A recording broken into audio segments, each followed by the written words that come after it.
Abonnez-vous et cliquez aussi sur la petite cloche de notification pour ne rien rater de nos prochaines vidéos.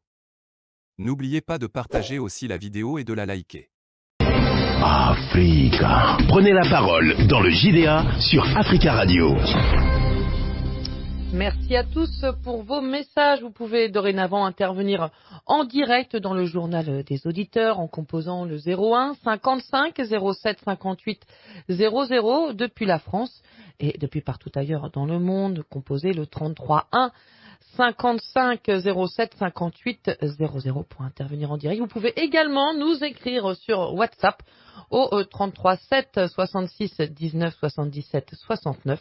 33 7 66 19 77 69. Aujourd'hui, dans le journal des auditeurs, nous parlons du Togo. Ça fait longtemps que nous n'avons pas parlé du Togo sur cette antenne avec cette question: la démocratie est-elle au point mort dans le pays de Fort-Nassimbe? En 2017, des manifestations lancées par le Parti national panafricain, qui se voulait un nouveau parti de Tikpi Atchadam, avait permis la mise en place de réformes politiques, dont la limitation des mandats, à laquelle cependant ne peut s'appliquer la rétroactivité. De fait, réélu en février 2020 pour un troisième mandat, le président actuel, Fort-Nassimbe, peut encore en briguer un quatrième à la suite des contestations post-électorales de février 2020. Un dialogue a été enclenché. Et pendant 6 mois, à huis clos, les acteurs politiques ont discuté pour tenter d'améliorer le cadre électoral. Mais l'ANC de Jean-Pierre Fabre a claqué la porte avant la fin de cette concertation et la société civile n'y était pas représentée. Alors comment relancer le processus démocratique au Togo? L'opposition a-t-elle déjà utilisé toutes ses cartouches? 33 1 55 07 58 00 et qu'attendre encore de cet énième dialogue, le 28e, nous dit Paul Aimé sur Facebook. Je lirai son message dans quelques instants. Mais avant cela, direction Conakry pour écouter Tierno. Heureusement, bonjour Tierno. Alors bonjour Tierno, j'espère que la ligne va être meilleure, parce que vous êtes le seul auditeur en ligne pour le moment. Il faut croire qu'on ne parle pas souvent du Togo, c'est quelqu'un qui appelle. Tierno, vous dites finalement Togo, Guinée, même combat, encore un énième dialogue pour rien puisqu'il n'est pas sincère, c'est ça? Oui, c'est ça. C'est deux pays jumeaux de la région ouest-africaine aujourd'hui. Parce que nous avons des dirigeants, autrement dit des dictateurs, qui n'ont pas la volonté de mener des dialogues, à mon avis, sincères, comme c'est le cas dans les autres pays. On engage des dialogues avec des petits partis, avec des acteurs de la société civile fabriqués de toutes sortes pour simuler des dialogues. Ils n'ont pas de volonté d'aller à un dialogue vraiment sincère pour apaiser les tensions politiques au Togo et en Guinée. Parce que vouloir s'asseoir autour de la table sans l'ANC, malgré que certains disent que ce n'est plus le grand parti de l'opposition. C'est ce que dit Paul Aimé d'ailleurs sur Facebook. Il dit que l'ANC n'est plus le principal parti d'opposition puisqu'ils n'ont recueilli que 4% lors de la dernière élection présidentielle, et c'est davantage la dynamique Monseigneur Podro, d'Agbeyome Kodjo, qui est arrivé deuxième. Et si les élections n'étaient pas du tout sincères et crédibles, ils ne pouvaient pas obtenir de plus. Mais c'est connu, c'est un parti aujourd'hui qui est connu dans ce pays comme le principal parti de l'opposition. Et tout le monde le sait. Mais ce n'est pas les derniers résultats qu'on doit compter. Parce que ce sont des résultats qui ont été attribués par le pouvoir, donc pour affaiblir un homme qui est vraiment un poids lourd pour dire à l'opinion, il n'est plus le chef de file, il n'est plus le principal parti. C'est le cas, et c'est exactement aussi le cas en Guinée. Aujourd'hui, le chef de file de l'opposition au Parlement, à la République de Guinée, c'est quelqu'un qui n'a que 4 députés. Ils sont là à dire qu'aujourd'hui, c'est Loudalin et Cafedon. C'est les mêmes. C'est pas étonnant parce que Fort-Nassimbe dit clairement que c'est Alpha Condé qui est son conseiller politique et son tonton chéri de la sous-région. Je pense que les conseillers de Fort-Nassimbe ne l'aident pas parce qu'aujourd'hui, à tout moment, ça peut tourner autrement. Il faut qu'ils comprennent la situation avant que la situation désigne. Kabila avait les mêmes forces, Blaise Compaoré avait les mêmes forces. Tout ceci voulait négocier avec les acteurs de la société civile manipulés, avec les petits partis qui ont leur agrément et leurs chaises et leurs militants tous dans leur sac, pour dire qu'on a 20 ans de partis, on a 30 ans de partis autour de la table. c'est pas ce qui compte. Il faut un leader qui représente réellement le peuple togolais pour faire face à ces régimes et négocier pour une sortie de crise. C'est très clair, Tierno. On voit bien hein, pour vous, hein, voilà. Pour un leader, vous l'avez dit, hein, pour mener ces négociations. Le problème, c'est, y a-t-il encore des leaders de l'opposition au Togo? On le sait, Jean-Pierre Fabre hein, est vertement hein, critiqué hein, depuis quelque temps. J'évoquais aussi hein, le cas de Tikpi Atchadam hein, qui avait relancé la contestation pour les réformes politiques en 2017. Lui hein, est toujours en exil, hein, comme d'ailleurs hein, avec Bayomé Kodjo, hein, candidat malheureux de 2020, qui lui aussi est en exil. Merci Tierno d'avoir ouvert, je vais dire ce dialogue, en tout cas cette émission, ce débat, voilà, plutôt. Je demande à Abdel de patienter un peu, on écoute Junior. Junior, bonjour. Oui, bonjour madame. Voilà, donc je vais intervenir sur le Togo comme le précédent intervenant. Moi, ce que je vais dire à première vue, monsieur Jean-Pierre Fabre, qui se passe pour un opposant, à première vue, je vais le condamner parce que il n'a pas de bonnes stratégies en tant qu'opposant. Je me rappelle une fois, il disait que Sibeth India, étant donné qu'elle a des origines togolaises, cette fois-ci, elle interviendra lors des élections. En faveur de l'opposition, oui. Tout à fait, tout à fait. Voilà, un opposant ne peut pas tenir de tels propos. Moi, ce que je lui dirais, c'est de contacter des lobbies qui pourraient l'aider à prendre le pouvoir au Togo. Ça, c'était une parenthèse. Maintenant, en ce qui concerne le dialogue, c'est ce que je venais de dire tout à l'heure, on peut organiser 10 000 dialogues au Togo, ça ne servira à rien. À partir du moment où c'est la même famille qui demeure au pouvoir, qui gère l'administration, ça n'aboutira pas. Pour moi, il faut qu'on parle du changement politique. De l'alternance, vous avez dit au standard, c'est bien voilà, ça. De l'alternance politique ou changement politique. Madame, ça veut dire la même chose. Donc, si on veut organiser un dialogue, il faut qu'on s'attarde sur le pouvoir. Soit on organise une présidence tournante pour faire de sorte que toutes les régions, peut-être après 5 ans, accèdent au pouvoir. Et non la même famille, depuis la mort d'Olympio, en 63, si ma mémoire est bonne, jusqu'à ce jour. Mais c'est pas gentil. Je ne sais même pas pourquoi l'opposition est partie même là-bas. Il faut boycotter ces genres d'escroqueries politiques. Parce que concernant l'alternance junior, je le rappelais tout à l'heure, il y a quand même eu ce principe longtemps réclamé par l'opposition de la limitation des mandats qui finalement a été adopté 2017, je crois, lors des réformes politiques, mais qui n'est pas rétroactif. Donc globalement, en 2000, donc on est en 2020, 2025, en 2030, Faure Gnassingbe pourra quitter le pouvoir et il y aura alternance. Il y aura l'alternance, mais peut-être il va changer la Constitution, comme d'habitude.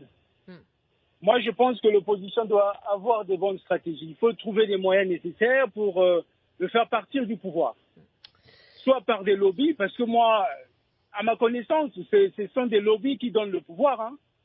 Total, Bolloré, tout ça. Pourquoi ne pas contacter ces gens-là?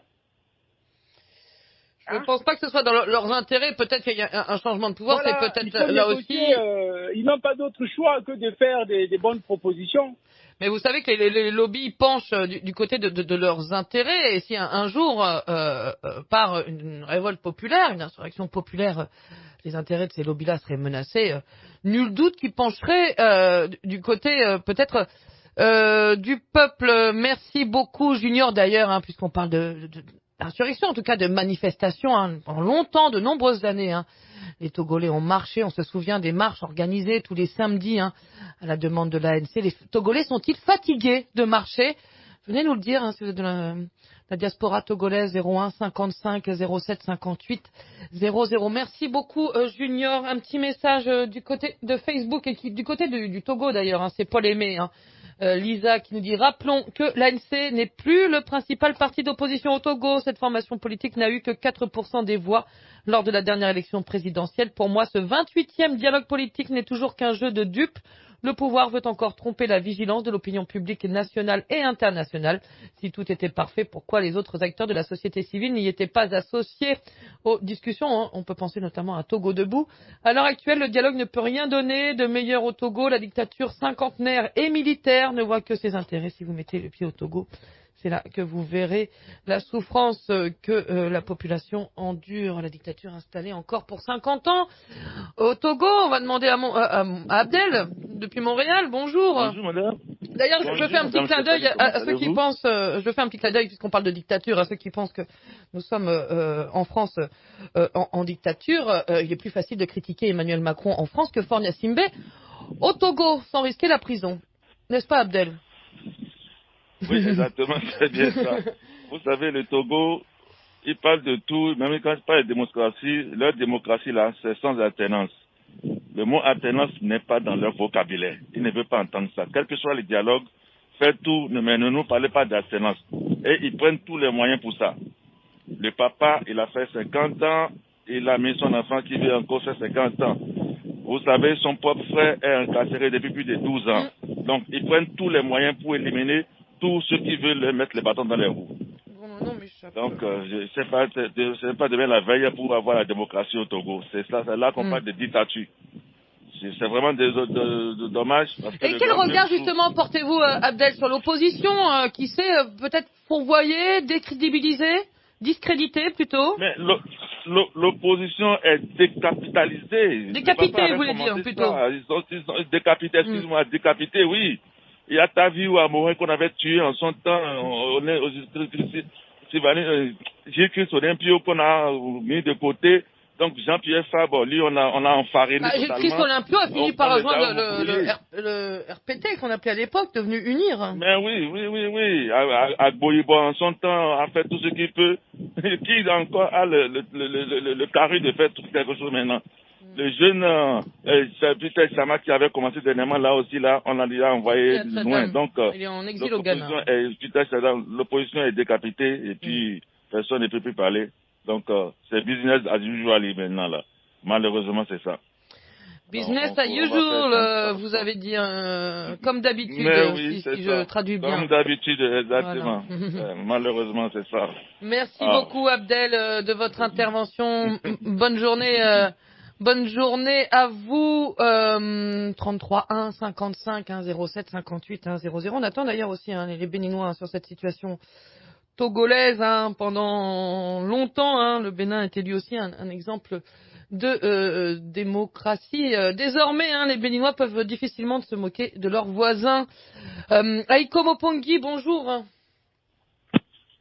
Bonjour, Madame Abdouman. Bonjour, Monsieur Aïko Mopongi, combattant RCK. Vous le dites, l'opposition doit se mobiliser, organiser des marches, mais je le disais, et je sais que vous connaissez très bien l'actualité africaine et togolaise à Aïko Mopongi, l'opposition a quand même beaucoup marché, l'opposition togolaise, depuis 2010, quoi, au moins. Voire déjà 2005. Bon, Madame Abdouman, c'est la politique, mais on ne peut pas se fatiguer. Par exemple, aujourd'hui, on parle de Jean Fabre. Jean Fabre, il est fatigué. Jean-Pierre Fabre. L'opposition... Jean-Paul Fabre, il est fatigué.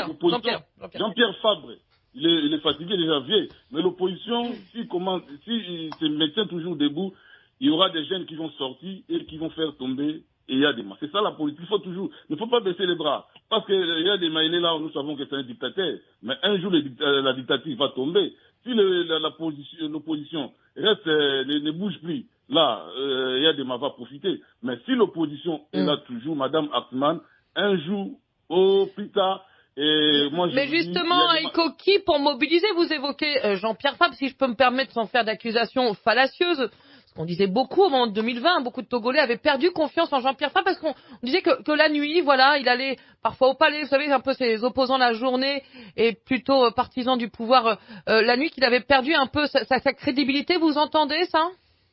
Moi, je vais vous donner un exemple comme chez nous là-bas. On disait aussi ça, il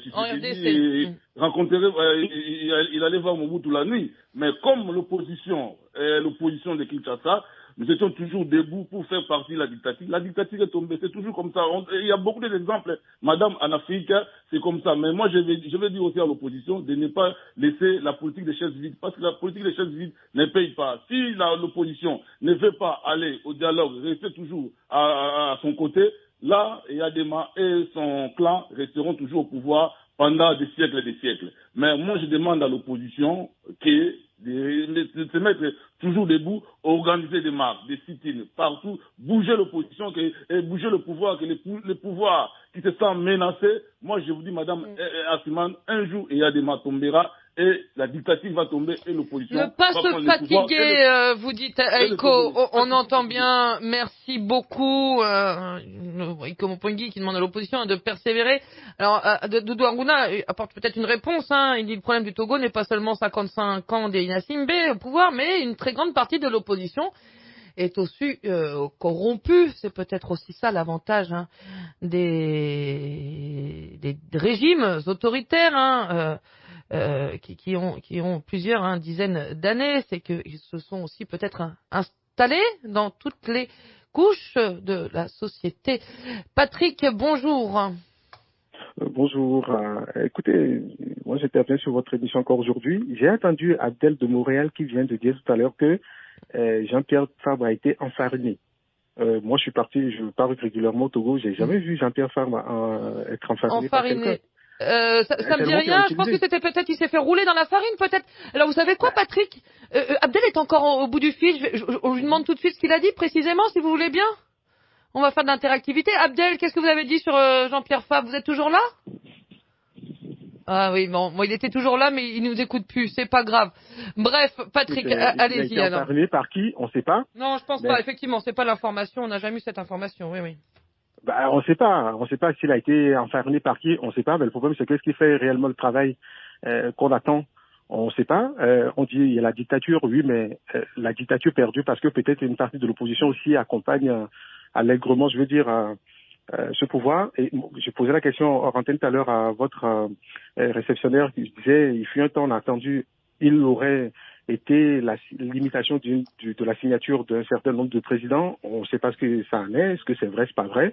C'est quand même une information importante que tous les citoyens, en tout cas, auraient bien aimé savoir, est-ce que c'est des rumeurs, est-ce que c'est une réalité ou pas? Est-ce qu'il y a imitation de signature pendant ces élections présidentielles qui sont passées? On ne sait pas. Du coup, j'ai l'impression qu'il y a un flou qui est entretenu autour de la situation du Togo. Et je reviens encore sur le cas d'Abdel, où on a le sentiment que les pays voisins ont fait une sorte de conglomérat contre le Togo et la situation profite plutôt aux pays voisins plutôt qu'aux Togolais dans la situation actuelle aujourd'hui. C'est-à-dire, vous pensez quoi? Finalement, il y a une union des dictateurs? Je pense à l'actuel président du Ghana, par exemple, qui lui a bien enfariné les Togolais, par exemple. Voilà. Oui, puisqu'il était médiateur avec d'ailleurs Alpha Condé, hein, dans le.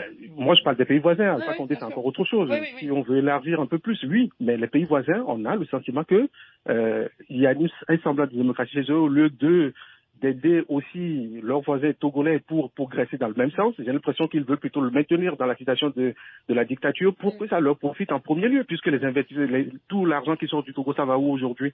Beaucoup ne viennent mais en termes de pays voisins démocrates, Patrick, voisins, bien évidemment. En termes de pays voisins démocrates, Patrick, mis à part le Ghana. Oui, mais je veux dire, un petit militaire au Togo qui s'appelle Caporal, il dit qu'il est milliardaire, un petit politicien de rien du tout, je ne sais quel niveau. D'ailleurs, ça fait appel tellement d'ailleurs que je reviens sur le cas, par exemple, de l'autre personne que vous avez bien invité sur le plateau, qui s'appelle Trémia, monsieur, quand vous regardez son CV, c'est quand même un monsieur, quoi. Qui? Mais par contre, il n'a pas... Trémia, il s'appelle Trémia, vous l'invitez. Ah oui, ça fait longtemps, effectivement. Vous l'invitez, un monsieur, mais pourtant, qui lui, est un grand menteur, qui manipule tout le monde, qui vient sur les médias. Il était porte-parole de l'UNIR, Christian Trémois, ministre des droits de l'homme. Et vous aimez bien inviter ce genre de personnes pour... on donne la parole à tout le monde. Oui, mais bien évidemment, oui, si on donne la parole à ceux qui veulent tirer tout le monde vers le bas, bien évidemment qu'on n'avance pas, bien sûr. Oui, c'est le milieu des journalistes, hein, on n'a pas à choisir. Hein. Et on a vu dans un débat, et je pense que Christian Trémois, la dernière fois qu'il est intervenu, ça devait être février 2020, durant l'élection présidentielle, donc ça fait presque un an, Patrick. Ben, je veux dire, le nombre de fois que l'actualité du Togo vient sur la table d'Africa numéro 1, il faut le compter sur le bout du doigt. Donc, ceux qui viennent et qui racontent souvent des balivernes, oui, ça nous hérisse les poils. Et on aurait bien aimé qu'on invite plus régulièrement des gens qui tirent dans le bon sens et qui veulent aller vers la liberté, plus de démocratie. On invite plutôt ce genre de personnes plutôt que Trémia qui vient sur les médias qui racontent souvent des procès à Africa Radio, mon cher Patrick, puisque l'ANC quand même avait longtemps la porte ouverte dans cette radio. Et pour m'occuper des plateaux du grand débat, je peux vous confirmer, l'ANC, le PLP aussi, à un moment on a eu le PNP. Oui. Si vous permettez, vous invitez bien évidemment l'ANC qui s'appelle, Fabre, lui qui n'est à la hauteur de rien du tout. Depuis longtemps, quand vous écoutez les interviews, ces interventions sur la radio numéro 1, des fois, c'est à dormir debout, quoi. Je me dis, mais attends, un monsieur d'une telle compétence qui veut avoir le premier rôle d'un pays, c'est ces interviews qui donnent... Est-ce que vous aviez entendu l'interview de Monseigneur Podro sur Africa Radio? Moi, j'ai pas le... Non, excusez-moi. Oui, voilà, non, du coup, vous aviez l'air de dire qu'on invitait beaucoup trop souvent l'unir à votre goût, mon cher Patrick. Je vous ai juste signalé que tout le monde avait le droit à l'antenne sur l'antenne. Merci Patrick, en tout cas, de nous avoir appelés. Merci à vous. Merci à vous, Patrick. Bonne journée. On a bien compris, Patrick, vous étiez plutôt en colère et remonté, peut-être pas en colère, mais en tout cas un remonté, que pour vous, une partie de l'opposition, bien sûr, n'est pas à la hauteur des attentes de la population togolaise. Un petit dernier tour, peut-être du côté de la page Facebook, avant de terminer l'émission, pour vous lire quelques messages. Alors, rapidement, c'est Oumar qui dit le Togo est à l'image de la Guinée. C'est Tierno, le dialogue n'est pas sincère. C'est juste pour berner l'opinion nationale et internationale. On arrive à la fin de ce journal des auditeurs. Merci à tous de votre participation. N'hésitez pas à continuer le débat ou à réagir sur nos réseaux sociaux, notamment notre page Facebook, facebook.com/journal des auditeurs. Vous pouvez aussi réagir sur le répondeur d'Africa Radio et vous inscrire pour l'émission. Pour cela, il suffit de laisser un message avec votre numéro de téléphone et le numéro du répondeur. C'est le 33 1 55 07 58 05. 33 1 55 07 58 05. On se retrouve demain pour une nouvelle édition du JDA. Demain, nous reviendrons sur la congolité en République démocratique du Congo. À demain.